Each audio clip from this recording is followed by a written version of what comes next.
அப்பா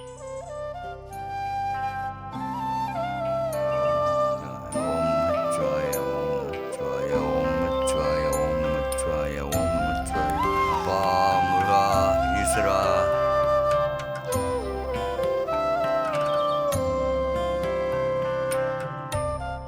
வேணும் எங்க? நீங்க ராத்திரி கிளம்புறானா இல்லையா? நீங்க சொன்னா கேட்கவே மாட்டீங்க. அவன் தான் இங்கேயே இருக்கேன்னு சொல்றான்ல, அப்புறையே கட்டாயப்படுத்தி அனுப்புறீங்க. ஏமா நீ என்ன அவனோட சேர்ந்து பேசுற? நம்ம பையன் நமக்கு தெரியாம கல்யாணம் பண்ணி 2 வருஷமா நீ பேசாம இருந்தேல்ல, அப்போ உன் மனசு கேட்டுச்சா? அது மாதிரி தானே அவங்களுக்கு இருக்கும். நான் வரலன்னு யாரும் அங்கே அழுவல. ஸ்கூல் காலேஜ் எல்லாம் இங்கேருந்து முடிச்சாச்சு.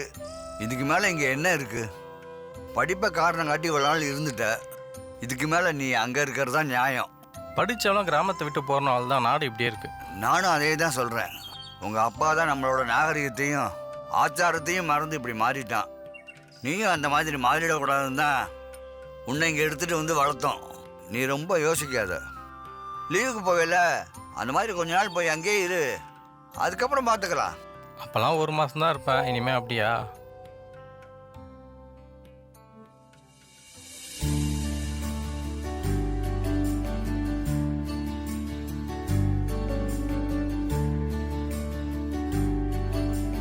Good morning Venu.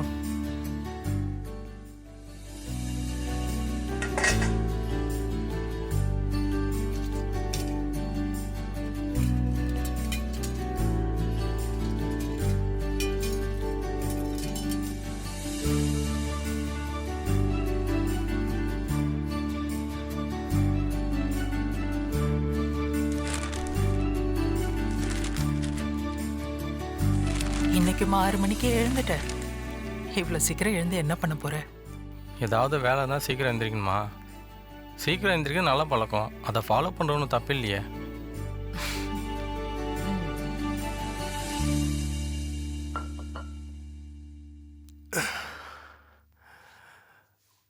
What next வேணு? எம்எஸ்ஸா ஜாபா? படித்த வரைக்கும் போதும். அப்புறம் இங்கே இருந்தெல்லாம் ஜாபுக்கு போகிற மாதிரி ஐடியா இல்லை. லுக், படித்த உடனே வேலைக்கு போகணுங்கிற எந்த கட்டாயமும் இல்லை. நீ லைஃப்பை நல்லா என்ஜாய் பண்ணு. உனக்கு எப்படி இருக்கணும்னு தோணுதோ அப்படி இரு. You are right. அப்புறம் சுந்தர், உங்களோட டிஸ்கோஸ் ஈவெண்ட் இன்னைக்கு தானே? எஸ். என்ன டிஸ்கோஸ்? About equality. Venu, if you are interested you can join him. That's unnecessary to me. You carry on. வேணு, வேணு, அப்பாக்கு ஏதோ அவசரமான வேலை இருக்குன்னு சொல்லிட்டு காலையிலே கிளம்பி போயிட்டாரு. நானும் என் ஃப்ரெண்ட்ஸ் கூட ரிசார்ட் போறேன். நைட்டு வர லேட் ஆகும், சரியா? உனக்கு என்ன சாப்பிட்றதுக்கு வேணுமோ வேலைக்காரமா கிட்ட கேளு, செஞ்சு கொடுப்பாங்க. ஓகே?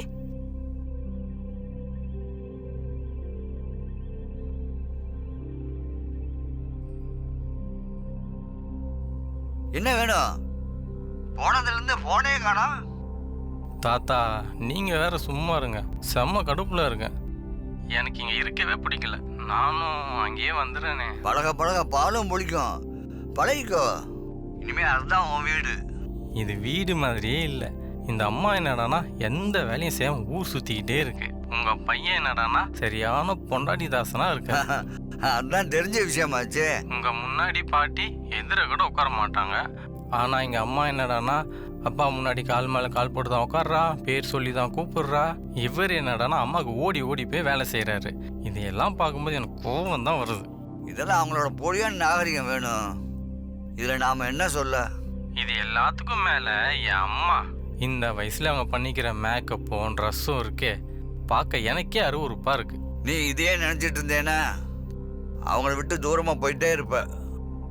அவங்க எப்படி இருந்தாலும் நீ எப்படி இருக்கணும்னு தெரியும்ல.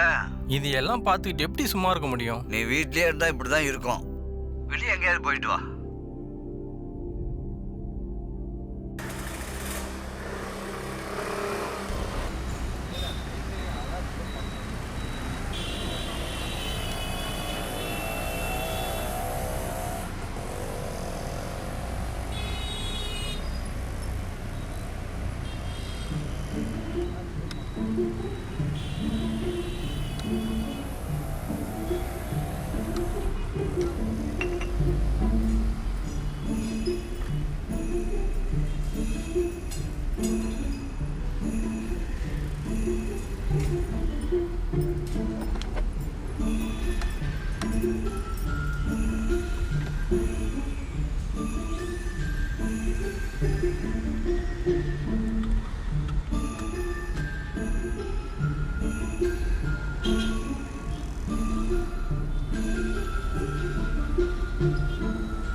வேணுங்க.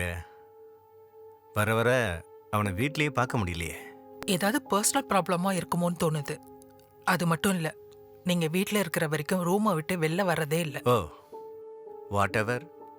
இதெல்லாம் பத்தி நீ அவங்ககிட்ட கேட்டுட்டு இருக்காத. ம். It will make him uncomfortable.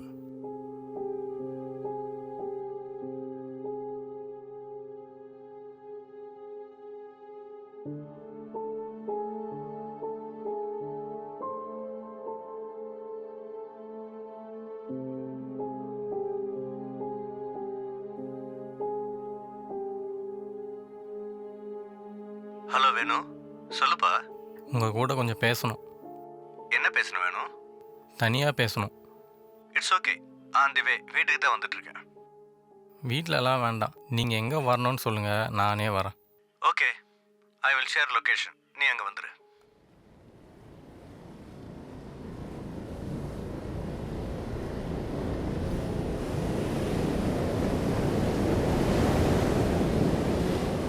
நீங்கள் இப்படிப்பட்ட ஆளாக இருப்பீங்கன்னு நான் நினச்சி கூட பார்க்கல. You reached your adolescence and you can from your opinion. Of course, நான் ஒன்றும் சின்ன குழந்தை இல்லை. ஐ ஆம் an adult. But your opinions all are subjective. நீங்கள் அந்த லேடி கூட சினிமாவுக்கு போனதுலேருந்து உங்களை ஃபாலோ பண்ணிக்கிட்டு தான் இருக்கேன். உங்கள் வயசுக்கும் ஸ்டேட்டஸ்க்கும் பண்ணுற விஷயமா இது?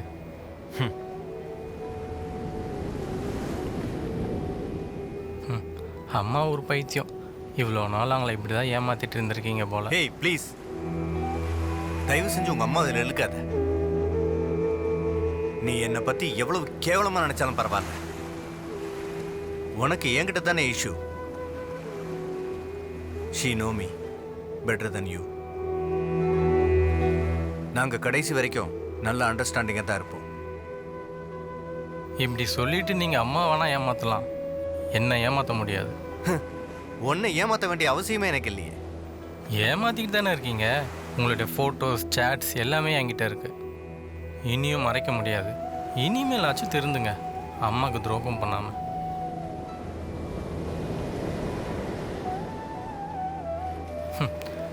லவ் பண்ணி தானே கல்யாணம் பண்ணிட்டீங்க. இதுதான் உங்கள் லவ்வா? சரி, அதெல்லாம் இருக்கட்டும். What is the problem in it for you? நல்ல குடும்பத்தில் பிறந்து ப்ரொஃபஸராக இருந்துக்கிட்டு இப்படி பண்ணுறது உங்கள் ஸ்டேட்டஸ்க்கு கேவலமாக இல்லை? இதை பற்றி நான் கவலைப்படுறது தப்புன்னு சொல்ல வரீங்களா, இல்லை எனக்கு சம்மந்தமே இல்லைன்னு சொல்ல வரீங்களா? Adolescence is not just a number. It's a wisdom.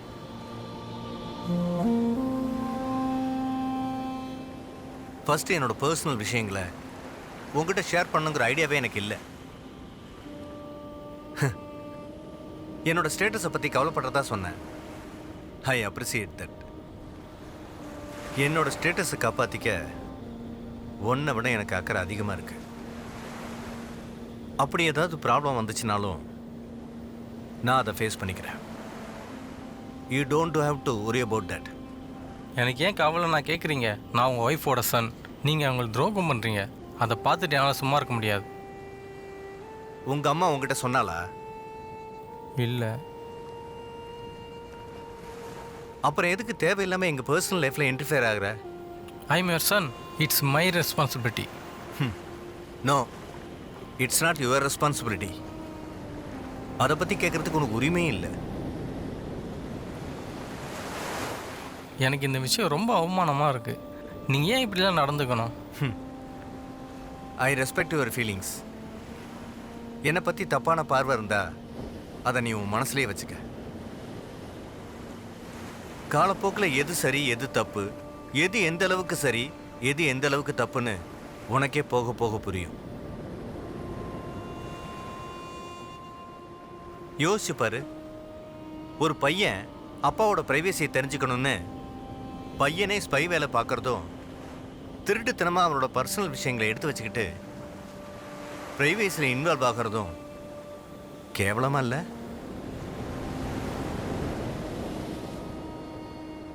இதுவே நான் உன் இடத்துல இருந்திருந்தா லைஃப் ஃபுல்லாக வைக்கப்பட்டிருப்பேன் இதை நினச்சி. பட் நீ செஞ்ச காரியத்தெல்லாம் ஒரு அப்பாவா மன்னிச்சு விடுறேன்.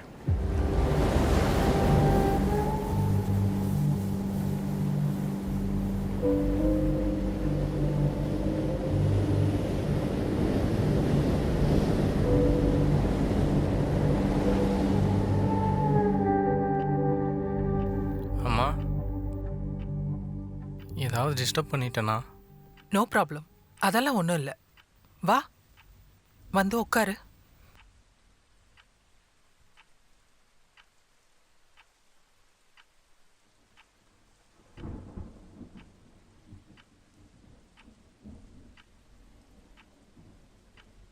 என்ன வேணும்? இங்க உனக்கு ரொம்ப போர் அடிக்குதா? அப்படியெல்லாம் ஒன்றும் இல்லை. எனக்கு இந்த லைஃப் ஸ்டைல் பிடிக்கல. என்ன இருந்தாலும் நான் வில்லேஜ் தானே. நீங்கள்லாம் அல்ட்ரா நாகரிகமாக வாழ்கிற வாழ்க்கை எனக்கு செட் ஆகலை. உன் ப்ராப்ளம் என்னன்னு என்னால் புரிஞ்சுக்க முடியல வேணும். எப்பயும் போல தானே லைஃப் நல்லா போயிட்டுருக்கு. இதில் என்ன அல்ட்ரா நாகரிகம்? எனக்கு புரியல. உன் மனசில் இருக்கிறத ஓப்பனாக பேச வேணும். எனக்கு ஏன்டா இங்கே வந்தோம்னு இருக்குது. யார் வீட்டில் இருக்க மாதிரி தானே ஃபீல் ஆகுது. உங்களுடைய லைஃப் ஸ்டைல், ரிலேஷன்ஷிப், பாசம், இது எல்லாமே சினிமாட்டிக்காக இருக்குது. நீங்கள் ஒரு ஃபேக்கான லைஃப்பில் இருக்கீங்க. ஸோ நான் தாத்தா வீட்டுக்கே திரும்பி போயிடலான் இருக்கேன். இது ஒரு பிரச்சனையா? I understand. உன் தாத்தா வீட்டு லைஃப் ஸ்டைலுக்கும் நம்ம வீட்டு லைஃப் ஸ்டைலுக்கும் நிறைய வித்தியாசம் இருக்குது. பட் நியாயமாக உன் ஏஜுக்கு அந்த ஓல்ட் ஸ்கூல் லைஃப் ஸ்டைல் தானே போர் அடிக்கணும். இருந்தாலும் இது தானே உன் வீடு. உனக்கு பிடிச்ச மாதிரி இருக்க வேண்டியதானே. உனக்கான ஃப்ரீடம் எப்பவும் இருக்கு. உனக்கு ஒரு 6 வயசு இருக்கிறப்போ உங்கள் தாத்தா பாட்டி இங்கே வந்துட்டு கிளம்பும்போது அவங்க கூட தான் போவேன்னு நீ அடம் பிடிச்ச.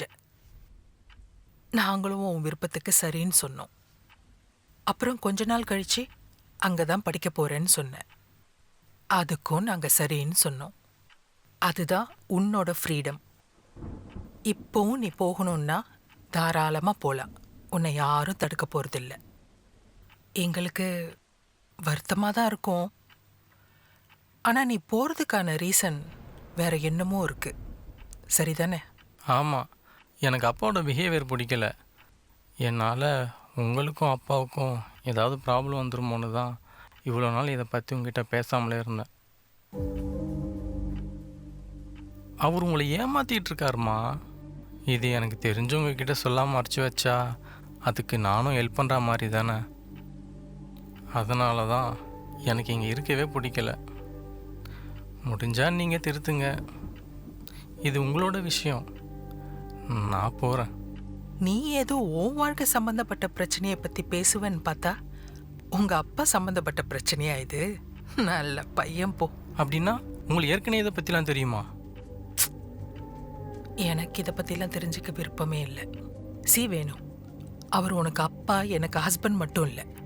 அவர் ஒரு ப்ரொஃபஸர், பெரிய திறமசாலி, படிப்பாளி, எழுத்தாளரும் கூட இல்லையா? நீ எதுக்கெல்லாம் உங்கள் அப்பாவை நினச்சி பெருமைப்படலாமோ அதையெல்லாம் விட்டுட்டு முழுசாக தெரியாத அவரோட ப்ரைவேட் லைஃப்பை பற்றி நினச்சி வருத்தப்படுறதும் அவமானப்படுறதும் உனக்கே சரின்னு தோணுதா? It is call private life for a reason.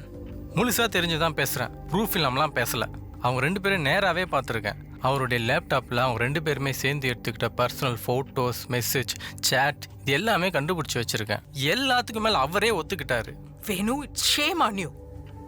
உனக்கு வெக்கமா இல்லை? இப்போ இருக்க மீடியாக்காரங்களும் யூடியூப்காரங்களும் ஒருத்தரோட பெருமை திறமையெல்லாம் விட்டுட்டு அவங்களோட பர்சனல் மேட்டர், ப்ரைவேட் லைஃப்பை பற்றி பேசுறதும் எழுதுறதையுமே பொழப்பா வச்சுட்டு திரியிறாங்க. அவங்களுக்கு உனக்கு என்ன வித்தியாசம் இருக்கு?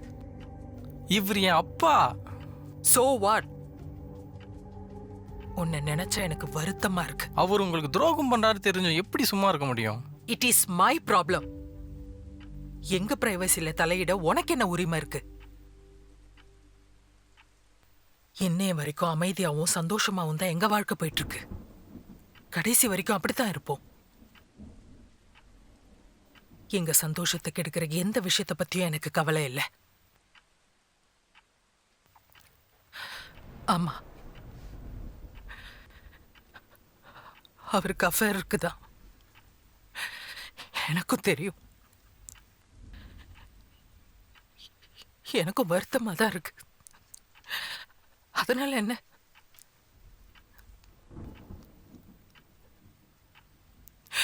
ஆனா என்னை விட யாரும் நல்ல ஒய்ஃப் அவருக்கு இருக்க முடியாது. Life is very simple, but we make it very complicated. ஃபேமிலியை அமைதியாகவும் சந்தோஷமாகவும் நடத்துறது தான் ஆர்ட் ஆஃப் லைஃப்.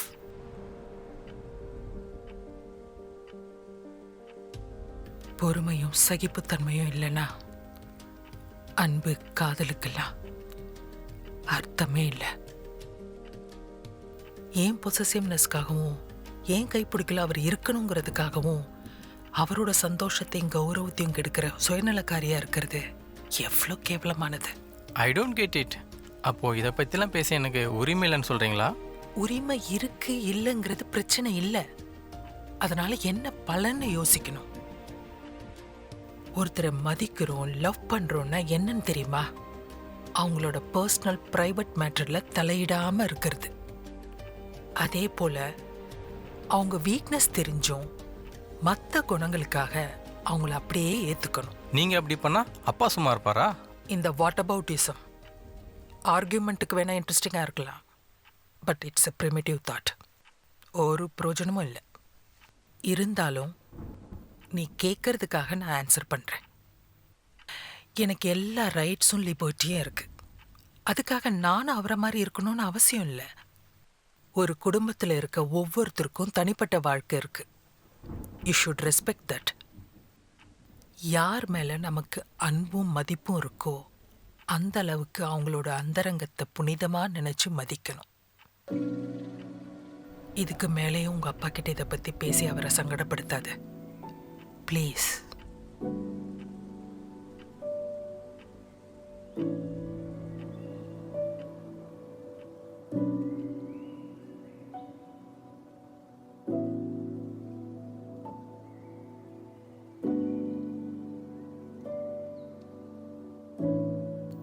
நான் தாத்தாவோட பேரனாக தான் இருக்க விரும்புகிறேன். உங்கள் லைஃப் ஸ்டைல் பற்றி புரிஞ்சிக்காம நான் ஏதாவது தப்பாக பேசியிருந்தா என்னை மன்னிச்சிருங்க. நான் கிளம்புறேன். பழமைவாதிகள் 70 வயசுக்கு மேலே தான் இருக்கணுங்கிற எந்த அவசியமும் இல்லை. 20 வயசுலேயும் இருக்கலாம்.